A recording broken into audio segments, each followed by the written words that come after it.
Ladies and gentlemen, please rise and welcome the Attorney General of the United States of America and the official party to the stage.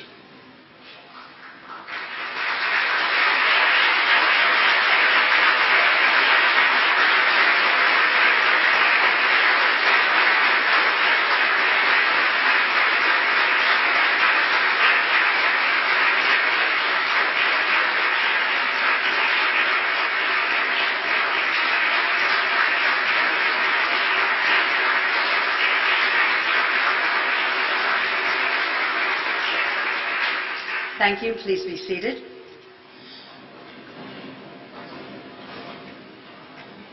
And good afternoon. My name is Catherine McQuay, and I am the Acting Chief of Staff at the Office of Community-Oriented Policing Services, better known to most of you as the COPS Office. In addition to the Attorney General, please join me in welcoming to the stage the Deputy Attorney General, Sally Quillian Yates, and the Director of the COPS Office, Ron Davis.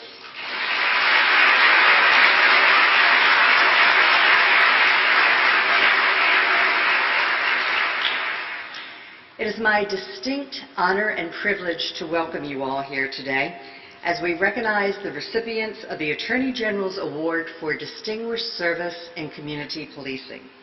I would like to extend a special welcome to the leaders of federal law enforcement agencies, to the United States attorneys, and to the other distinguished guests who are with us today.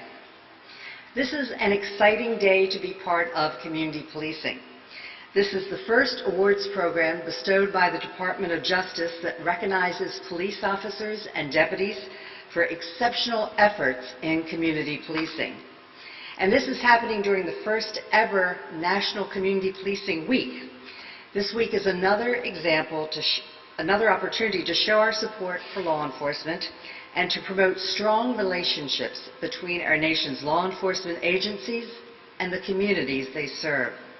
The men and women being honored today are shining examples of that innovation, collaboration, and commitment that are the keys to effective community policing. At this time, I ask you to please rise for the presentation of the colors by the Joint Armed Forces Color Guard of the Military District of Washington and the national anthem performed by Julia Vetta, an attorney in the Department of Justice.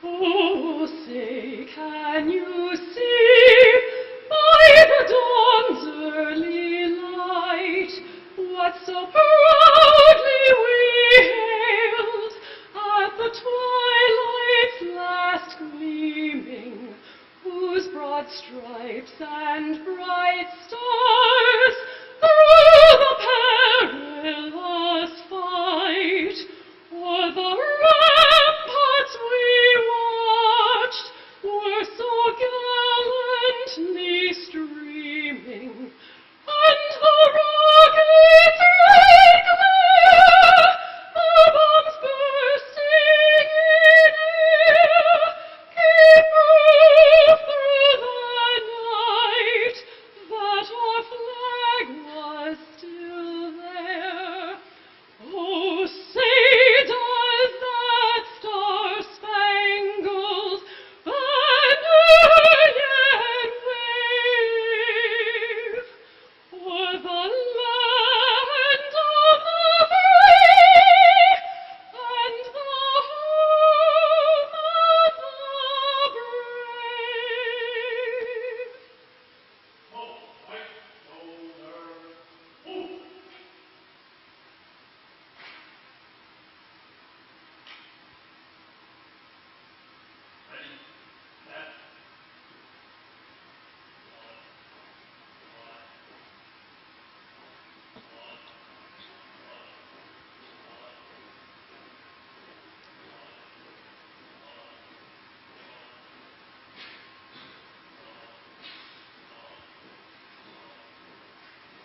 Please take your seats and please join me in expressing our appreciation to the Joint Armed Forces Color Guard and to Julia Vetta.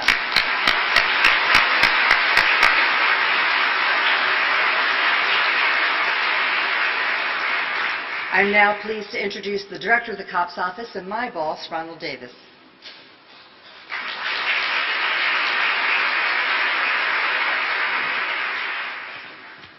Good afternoon, everyone. Let me welcome you all to the first award ceremony for the Attorney General's Award for Distinguished Service in Community Policing. It is an honor for me and for my office, the COPS Office, to be able to support this effort for the Attorney General.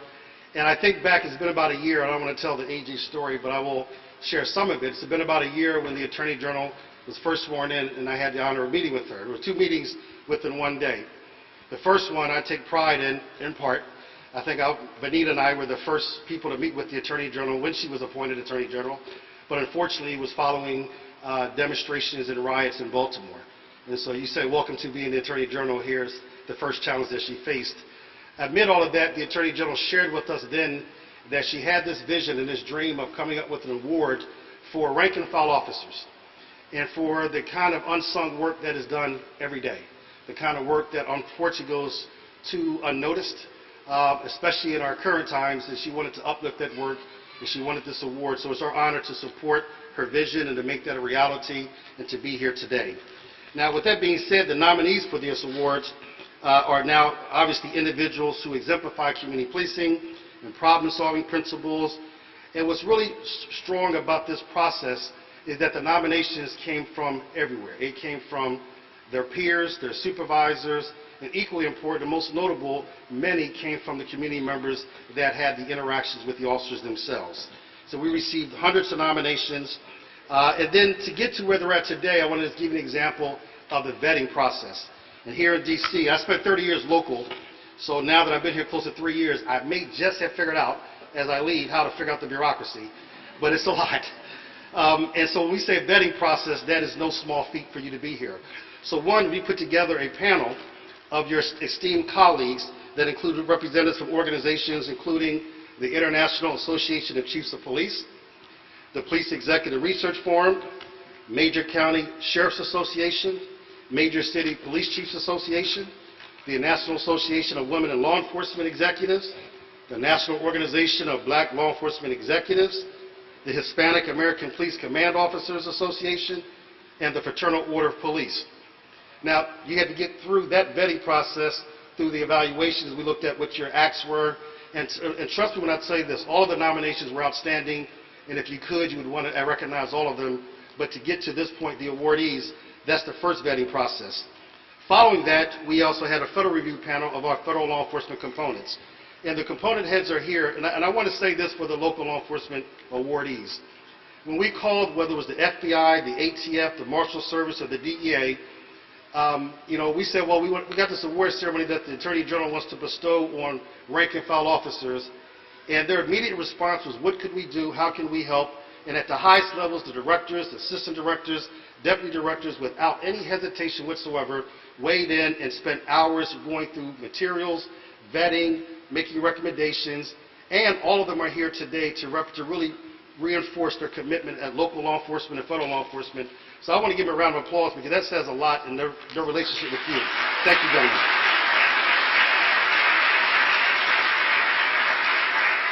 But in addition to that, let me tell you, the Federal Review Panel did include the Bureau of Alcohol, Tobacco, and Firearms and Explosives, the United States Marshal Service, the Federal Bureau of Investigation, the Drug Enforcement Administration, the Office of Justice Programs, the Office of the Deputy Attorney General, the Office of the Associate Attorney General, and executive officers for the U.S. Attorney's Office, state's attorneys, which represent the U.S. attorneys around the country.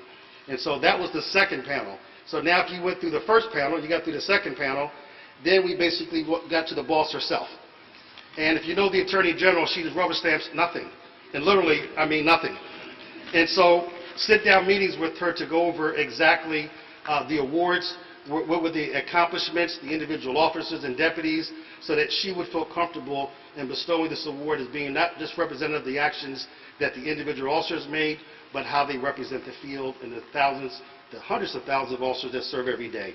And so you are being awarded today, now went through that process, and that finally the Attorney General herself awarded you that award.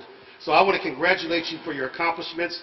I want to thank your families for supporting you, because you know more than anyone you could not have done it without them. And welcome to Washington, D.C. Now it is my great honor to introduce my boss, the Deputy Attorney General of the United States, Sally Quinlan Yates, who was sworn into office in May of 2015, nominated by President Obama, and confirmed by the United States Senate. Now, for those who know Deputy Attorney General Yates, you know she's not a stranger to law enforcement. In fact, she's been a part of the law enforcement family for over 25 years as a prosecutor, as the U.S. Attorney for the United States Northern District of Georgia, which covers the Atlanta area, with over 6 million people, and has been a strong supporter of law enforcement for all that time. She spent most of her career with the U.S. Attorney's Office, and it is now my honor to introduce you to the Deputy Attorney General of the United States, Sally Yates.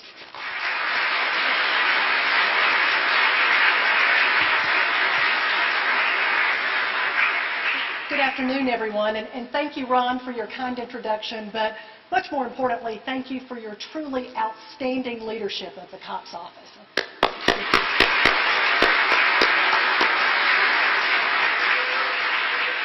It is such a privilege for me to be able to welcome you all here today to the first Attorney General Awards for Community Policing, and to be able to congratulate our award recipients today. You all represent the very best in law enforcement. Courage, determination, a willingness to take on the tough issues, and to do things the right way. You've demonstrated really a daily recognition of the role of law enforcement as protectors of our community, and you have made yourself a part of the communities that you serve. As Ron mentioned to you, I have been a prosecutor for a lot of years. It's actually 30 now, Ron, if we're counting. And so I've had the privilege of working alongside law enforcement officers for my entire career. And while we share the same objectives, and that is making our communities as safe as they can be and seeking justice in every case, you all are the ones who put your lives on the line for it every day. And I don't think that we as prosecutors or as citizens say thank you to you often enough for the sacrifice that you make on a daily basis. You know, there's no question that you have incredibly challenging jobs, and these are particularly difficult and painful times. And that's why the work that you're doing in building trust with the communities that we serve is so vitally important right now. I mean, all of us that are part of the criminal justice system know that our whole system is built on the trust of the people that we serve. And if anybody doesn't believe that the law applies equally and fairly to all, then the whole system crumbles and falls apart. And that's why we're so pleased to be able to recognize you all for what you do every day, for the manner in which you go about doing your daily jobs of keeping our communities safe, to make sure not just that we are a country where everyone respects the law, but we're also a country where everyone is respected by the law. Over the last week, during Community Policing Week, I had the opportunity to travel back to Atlanta and to Denver and to engage in some discussions there with law enforcement leaders and community leaders, civil rights leaders, and these were honest and candidly sometimes really difficult conversations about the relationship between law enforcement and communities now. But what I was so taken by was how every law enforcement officer in the room and our community leaders were absolutely committed to an honest dialogue to get to the root of what some of these issues are and to work through it for the common good. The work of fostering this kind of respect, the work of building mutual respect, I think you all have demonstrated that you know will make our streets safer and our communities stronger. But of course, you all understand this better than anybody else here in this room. That's why you're here in this room today, because of your dedication to the professional and impartial and effective policing that you have employed every single day. And through the extra effort that you are undertaking, You have made your police departments better and your community safer. As you carry on these efforts and everything else that you're doing every day, we want you to know that the Justice Department stands with you and that we are behind you. And we want to do everything that we can both to protect you and to empower you. And I hope that maybe when you go back after this award ceremony and you're back in your home offices, that you'll take a minute to share the wisdom and experiences that you have gained with maybe some younger officers or deputies, so that they have a chance to learn from the folks that are really the very best in law enforcement. Once again, we want to thank you for what you all do every single day. And now it is my privilege to introduce to you a champion of this work, someone who, as Ron said, from her very first day here at the Department of Justice, made improving the relationship between law enforcement and the communities that we serve a very top priority for the Department of Justice. I introduce to you our Attorney General, Loretta Lynch.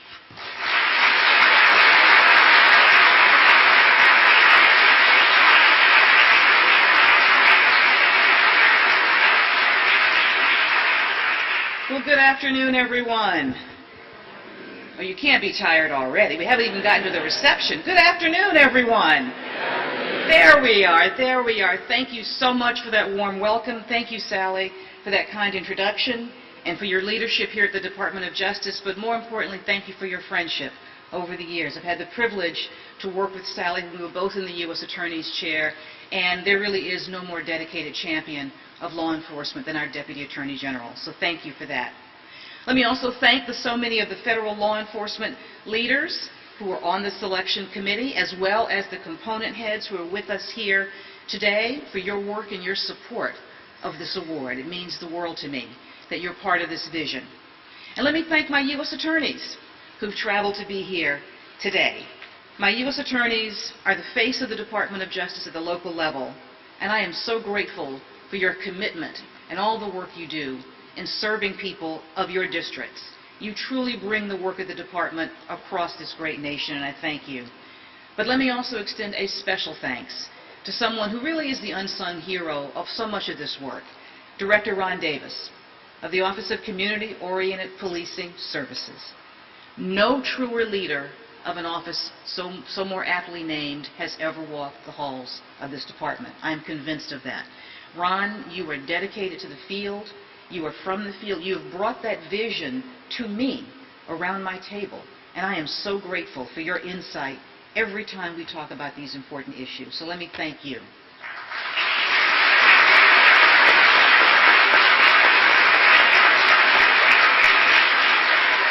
Now, Ron has an outstanding team. He has a dedicated staff, some of whom you may have met earlier in the afternoon, all of whom are dedicated and utterly devoted to giving police officers the support and the help they need to excel at this most difficult and dangerous job that we ask of you. And for the past several weeks, they have been working all day and well into the night to make these awards possible. And I want to thank them for their tireless efforts, for really making this vision a reality. I am so thankful and grateful for their efforts every day as well. Now, it is such a pleasure for me to be here today and to see all of you. It's such a privilege to welcome so many colleagues and guests to the Great Hall. This is the hall where we have our most important celebrations, and that's why I think it is so fitting that we bring forth the first ever Community Policing Awards here today. And I especially want to welcome the most important people in the room, the proud family members, the friends, and the other special guests of today's honorees. And I'm sure that our awardees would be the first to say that it is your support and your encouragement that has made their accomplishments possible. This day is yours as well. And I'm so pleased and I am so honored that you could join us. Now, it's no accident that we're holding this ceremony during National Community Policing Week, established by presidential proclamation last Friday. Throughout this past week, we've joined with our partners around the country to hold hundreds of events designed to foster dialogue, to promote understanding, and forge cooperation. We have worked on everything from police community forums to service projects, lunches to basketball tournaments. But community policing is about more than celebrating 1 week of outstanding effort, and outstanding it was. So in addition to all the activities we celebrate this past week, today we're looking back over the past year and recognizing those sworn officers who have shown an uncommon commitment to responsive and cooperative policing. We want to draw national attention to your transformative work. And that's why we're here today, to thank you, to honor you, and to celebrate a truly outstanding group of public servants. Now, these inspiring men and women have been nominated for these awards by their colleagues and by their communities. And each of them embodies the very best of the profession. They understand that their role is not just to enforce the law, but to secure justice. And they recognize that the badge they wear represents a sacred trust, one that they strive to fulfill each and every day. And they view the citizens they serve not as adversaries or opponents, but as partners, as allies, as neighbors. And everything that they do, whether it's something as large as running a youth outreach program or a gesture as small as learning a neighbor's name, makes a real difference in their communities. And we're here to share our admiration, and we're here to show our gratitude. Now, you've got a wonderful program there that will outline these tremendous accomplishments. And I'm just going to talk about a few people. Because among the exemplary public servants that we salute here today are two officers who focused on the long-range needs of youth in their challenged community. And they implemented a behavior-based education program that teaches young people the importance of character, of integrity, and of course, of community.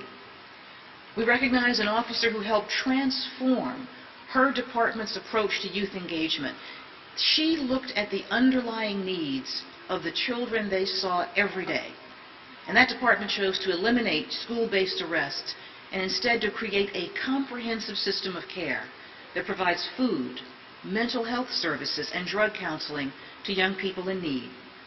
And we honor an officer who is regarded as one of the best crisis intervention team instructors in his region. And he also leads his department's homeless outreach efforts. He helps veterans receive their benefits. And in his copious spare time, he even collected and transported water from Virginia to Flint, Michigan on his own time and without any compensation. And these are just a few, just a small few of the remarkable officers that we honor today.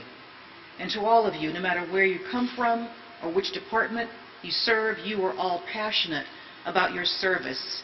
You are faithful to the law, and you're devoted to the people who depend upon you. And for you, going above and beyond the call of duty is just part of the job. It's not tied to the contours of your shift or even the hour of the day. You are the face of justice in your community. And you know that justice is about more than the cases that you make. It's about the people that you help. And although your work so rarely receives the applause it deserves, I want to tell you, first of all, how very proud I am of all of you, and how honored I am to be your colleague. And I want to ask everyone in this hall to join me in saluting our recipients today.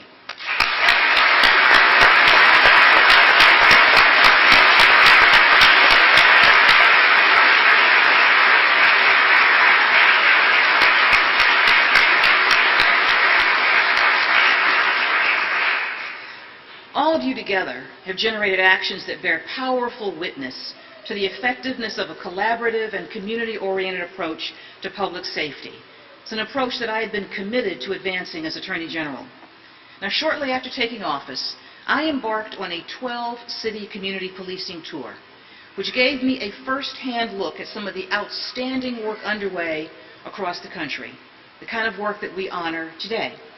In phase 1 of this tour in 2015, I visited 6 cities that are taking courageous steps to overcome histories of strained community police relationships. From Birmingham, Alabama, where the Citizens Police Academy helps young people understand the unique stresses and dangers that police officers face every day. Because the best way to truly know someone is to stand in their shoes. I went to Cincinnati, Ohio, where an innovative program puts police officers in local classrooms as tutors and mentors, and where they come to be known as guardians and peacemakers. And during the tour's second phase, I visited 6 different cities in 2016, each of them at the forefront of implementing one of the 6 pillars identified in the final report of the President's Task Force on 21st Century Policing. In Indianapolis, Indiana, for example, I saw the steps that the police department is taking there to promote the physical and the emotional health of its officers so that they can be fully prepared to help others in need. In Fayetteville, North Carolina, I met with the Police Chiefs Youth Advisory Council, a group of local high school students helping to shape law enforcement policies relating to adolescence, connecting that department with the community of today as well as the community of the future. And in Los Angeles, I spoke with officers about the LAPD's Homeless ComStat, a first-of-its-kind tool that the department uses to coordinate outreach and to provide services to the city's homeless population, letting them truly see those whom society often deems invisible. And everywhere I went, everywhere, from Seattle, Washington to Pittsburgh, Pennsylvania, from Richmond, California to East Haven, Connecticut, I saw everyday citizens who were determined to improve their neighborhoods.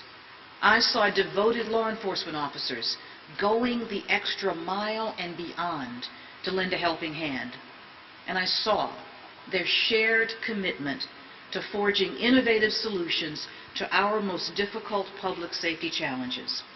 My tour was such an inspiring and eye-opening experience. And we are joined today by so many of the U.S. attorneys and the district and law enforcement representatives who participated. And at this time, let me ask all of those individuals from those cities to please stand and be recognized. And I thank you so much.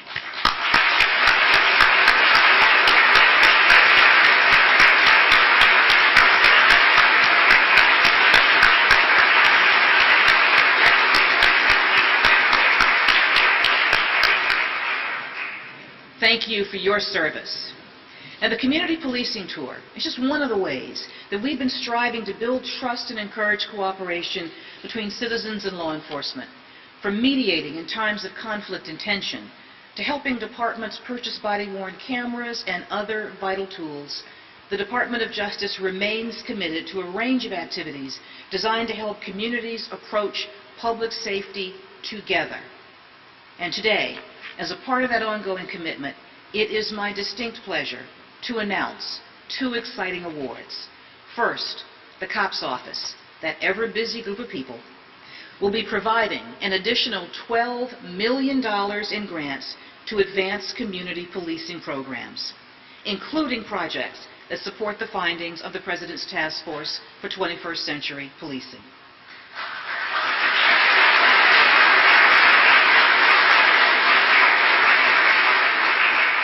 But wait, there's more. Because our Office for Victims of Crime is giving $7 million to help communities respond to high-profile violence, including shootings that involve law enforcement officers. Now, this grant is made to the International Association of Chiefs of Police in collaboration with the NAACP and the Yale School of Medicine, and it will help cities at their most difficult times diffuse tension and promote healing after traumatic acts of violence. And I want you to take note of the partnership there between IACP, the NAACP, and the Yale School of Medicine, because this partnership represents the true face and future of the community policing as well. And it also represents the best of collaborations, where those that have different voices but one goal, the same goal, come together to bring hope and help to those who rely on us all. Now, of course, we are certainly in need of that hope and that help today. And there's no doubt, my friends, that these are difficult times. These are challenging days. We take steps forward only to be pulled back by another tragic loss of life, of civilians and of our officers. Families grieve, and they know the same pain. And we can often feel lost in the face of so much pain and anger. And we wonder if somehow the very fabric of our society is literally coming unraveled. Now, these questions are there. They are understandable. But let me tell you why I am not just hopeful. Let me tell you why I am confident. Let me tell you why I know that we will emerge from this trying time stronger and more united than ever. Because across this great country of ours, I have seen citizens and officers alike. I've seen all of you and your family, your friends, your colleagues. I've seen all of you rise to this challenge and say, this pain will not define us. I've seen you say, this anger will not limit us. We will rise above it and we will soar. And soar you have. You truly have.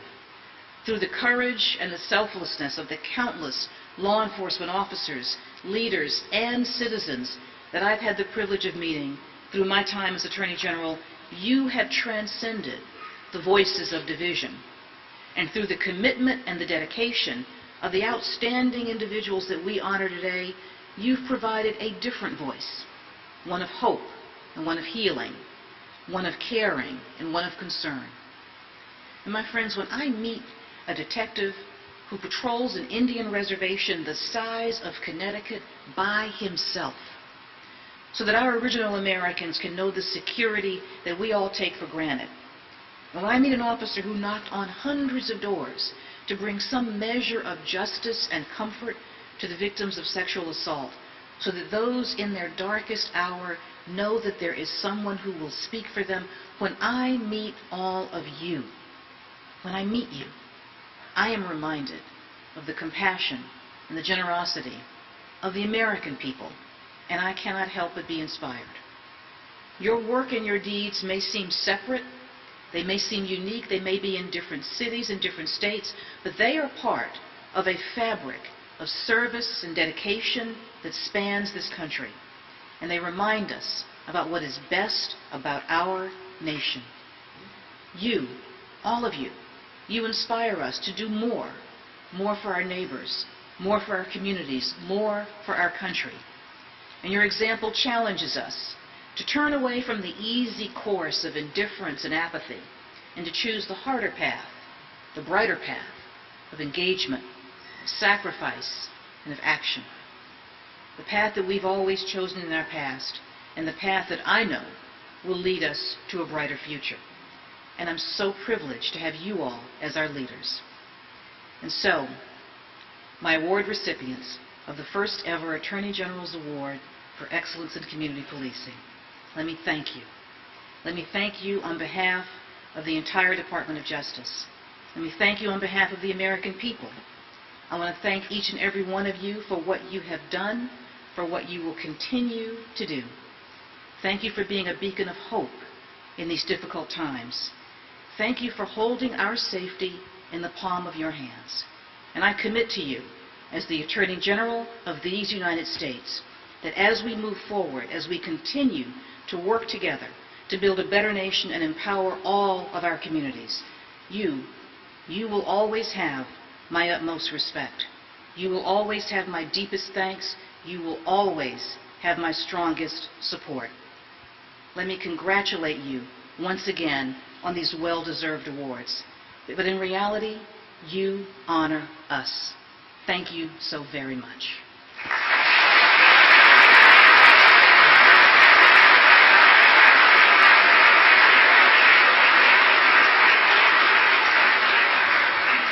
We will now begin the conferring of today's medals to the honorees. Will the recipients please stand?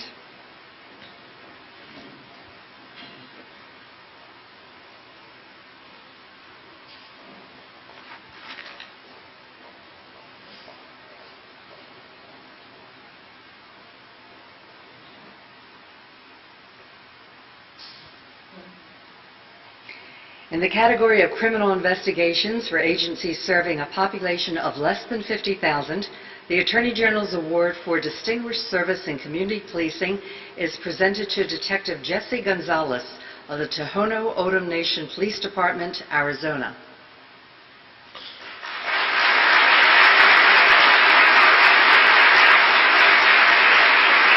Despite the fact that he is sometimes the only detective investigating sex crimes and crimes against children on a reservation that covers 3 vast counties, Detective Jesse Gonzalez has made a tremendous impact. He recently solved 2 complex and difficult cases, one involving a 10-year-old victim and the other involving a domestic violence stabbing victim. In these and other cases, Detective Gonzalez consistently goes beyond the call of duty to make the victims feel heard and believed, which has enabled successful prosecutions of multiple serious offenders. Equally important, Detective Gonzalez treats the victims that he encounters with exemplary kindness, compassion, and professionalism, demonstrating the importance of both strong investigation skills and empathy through service.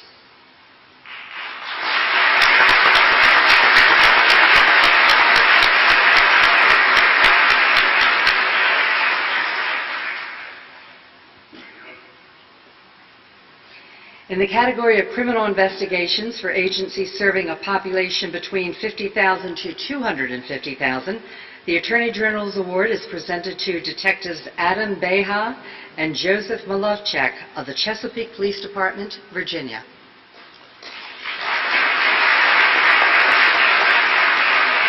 Detectives Adam Bea and Joseph Milacek conducted a long-term investigation of a heroin distribution ring, eventually identifying those responsible for distributing large amounts of drugs throughout their region. Their extensive efforts in establishment of informants, the use of undercover detectives, 24-hour surveillance, and other activities. Because the suspects had ties to a street gang, the case became an organized crime drug enforcement task force investigation involving multiple federal and local agencies. Both detectives devoted an exceptional amount of time and cooperation and played a leadership role in this effort. Ultimately, the work of the detectives and their colleagues led to federal indictments and successful prosecutions of 7 high-level members of the heroin distribution ring.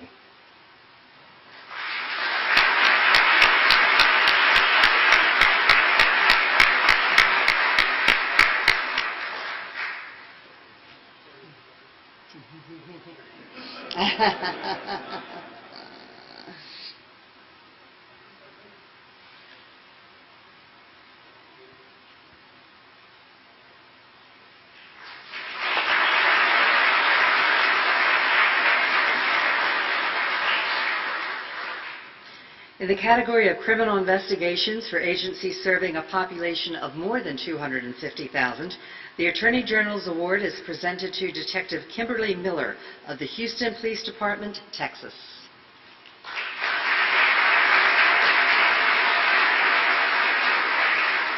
In April of 2015, a woman was beaten, sexually assaulted, and robbed. Detective Kimberly Miller dissected the incident with skills gained over 30 years of investigative work.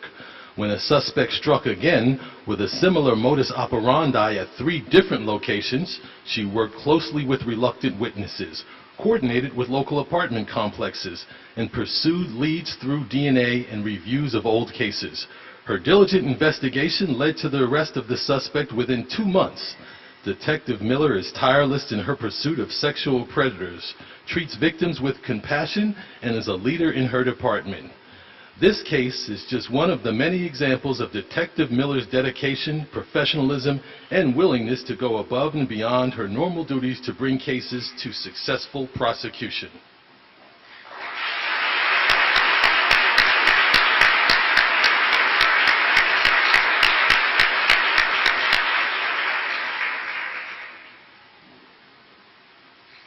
In the category of field operations for agencies serving a population of less than 50,000, the Attorney General's Award is presented to Detective Greg Felton of the Glenn County Sheriff's Office, California. Detective Greg Felton collaborates with multiple agencies to strengthen integrated services to persons in need, while still handling complex criminal investigations. He has fostered partnerships between law enforcement, schools, mental health, and social services, and facilitated collaboration across agencies. During the past year, he has been a driving force and a team leader in the creation of a county-wide mental health assessment and response team. a multi-agency team that responds to threats in and around schools, including suicidal behavior and bullying. He maintains a significant criminal caseload, including leading several recent successful homicide investigations involving children.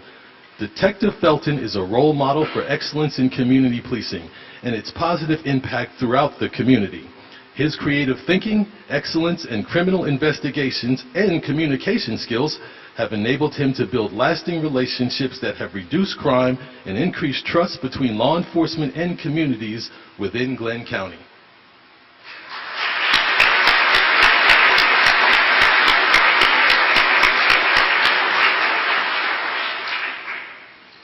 In the category of field operations for agencies serving a population between 50 and 250,000, the Attorney General's Award is presented to Officer Benny Evans of the Alexandria Police Department, Virginia. Officer Benny Evans truly embraces the concept of community policing. As a part of his outreach efforts, he regularly volunteers to participate in projects with local nonprofit organizations. As a lead instructor in the department's crisis intervention team, he provides officer training in suicide intervention, substance abuse, and other issues. Regarded by many as one of the primary crisis intervention team instructors in the region, Officer Evans also serves as his department's homeless outreach liaison and frequently dedicates his own resources and time to helping the most vulnerable members of his community. Through his work, he has helped to improve the lives of numerous residents and has strengthened the trust between law enforcement and the community that he serves.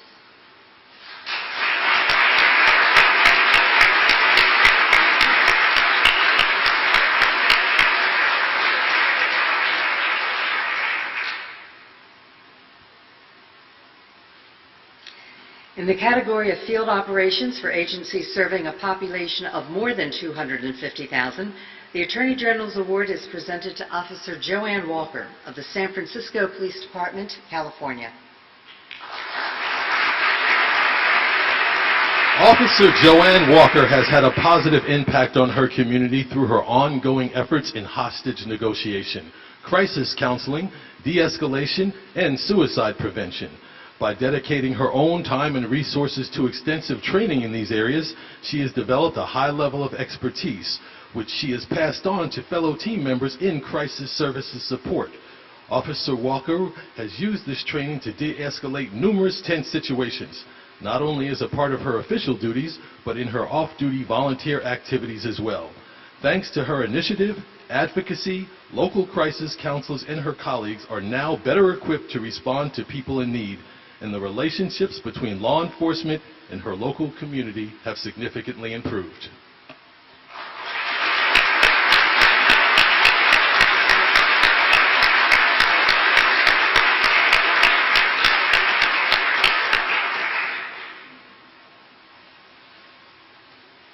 In the category of innovations in community policing for agencies serving a population under 50,000, the Attorney General's Award is presented to Officers Andrew Dobbins and Kurt Vagert of the Urbandale Police Department, Iowa.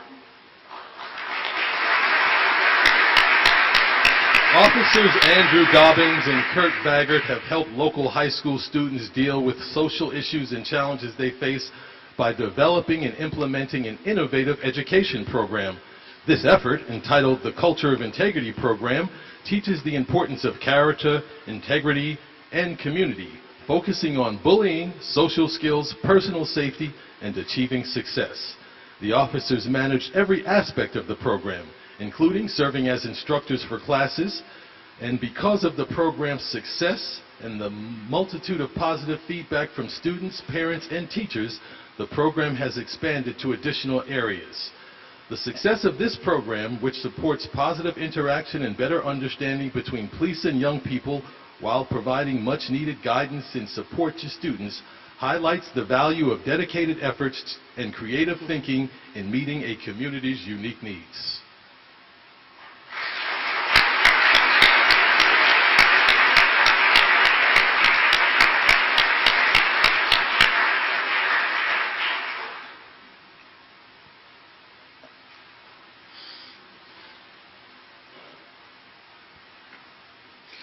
In the category of Innovations in Community Policing for agencies serving a population between 50 and 250,000, the Attorney General's Award is presented to Sergeant Audrey Mazuka of the Gainesville Police Department, Florida.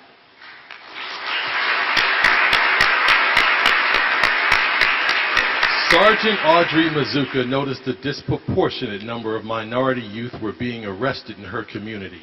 In response, she collaborated with local stakeholders to develop programs that encourage officers and school administrators to find more effective alternatives to student arrest.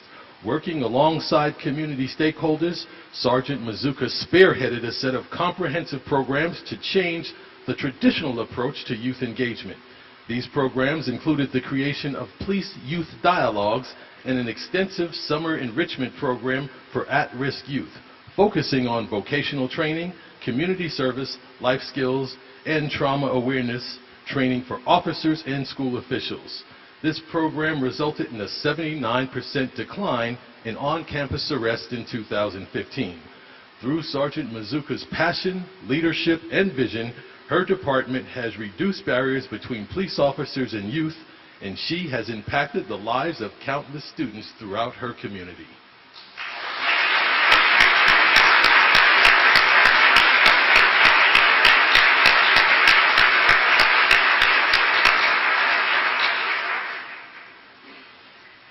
And finally, in the category of Innovations in Community Policing for agencies serving a population over 250,000, the Attorney General's Award is presented to Officers Lawrence Geis and Scott Klinger of the Columbus Division of Police, Ohio.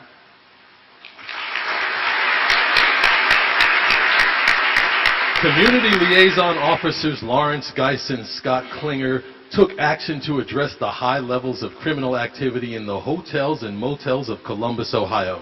They worked closely with local business associations to provide hotel owners with best practices for improving their safety and security of their properties.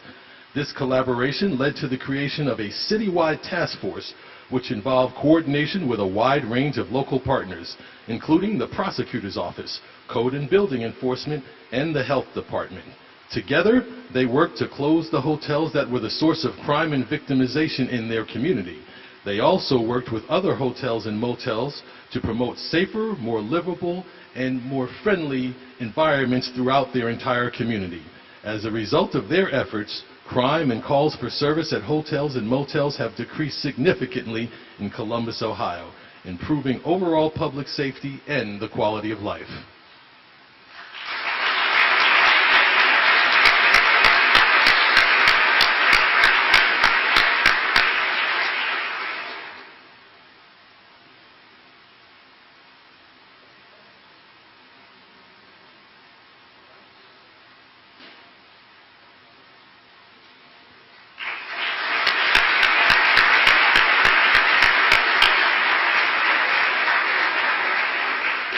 Let's congratulate our entire group of award winners for their outstanding service.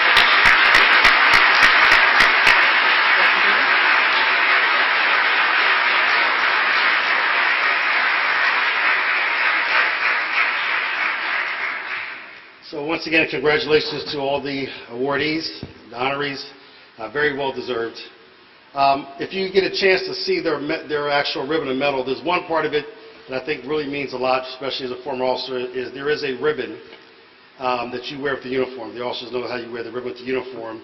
And part of the selection process, the chiefs guarantee that they can wear this ribbon. So for the 11 individuals today from the 9 departments, this is kind of powerful if you think about it. Make sure you, and also the FOP signed off on it, so negotiate raises because of it. But on a side issue, you're now the only 11 people in the United States of America that can wear this ribbon. And so that's a very good place to be. We look forward to it.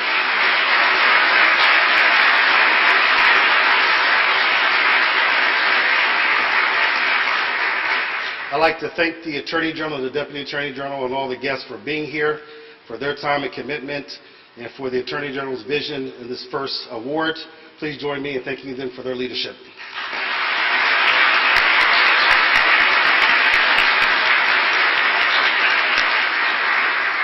With that, that concludes this ceremony. I would ask that the awardees and their family meet us up at the front of the stage. for a couple of minutes. And if you would appreciate that, thank you for everyone for coming. Have a safe day, and God bless you.